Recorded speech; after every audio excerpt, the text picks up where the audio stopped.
பண்றது ரொம்ப முக்கியம். கப்பல்ல போறது ரொம்ப ஆபத்து. அந்த பையனுக்கு வலிக்குது விட. உங்க வேலையை நீங்க பாக்குறீங்களா?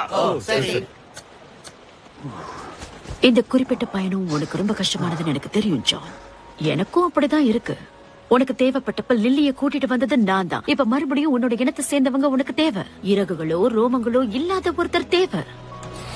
சரி, அந்த பையன் இங்கே இருக்கட்டும். ஆனா ஏன் இஷ்டப்படிதான் நடக்கணும். அந்த பையனுக்கு எக்கச்சக்கமா வேலையை கொடுப்பேன். அது அப்படியே சிரிச்ச முகத்தோட கொடு. குரு, கப்பல்ல ஒரு பையன் புதுசா வந்திருக்கான். நான் பாலிக்கிட்ட வாக்கு கொடுத்ததால இங்க இருக்கிற வேலையை நீ சேர்த்து செய். சரியா? செஞ்சுட்டா போச்சு. செஞ்சுதான் ஆகணும். இத கிளீன் பண்ணனா அது நீ எனக்கு செய்யற மிகப்பெரிய உதவியாகும். இதையும் சேர்த்து கிளீன் பண்ணிடு. இதையும் தான். இதையும் எனக்கு வர கோபத்துக்கு அந்த மெடிக்கல் எக்யூப்மெண்ட் பத்திரமா வைங்க. நான் என்ன செய்யணும்? பரவாயில்ல, உத்தரவு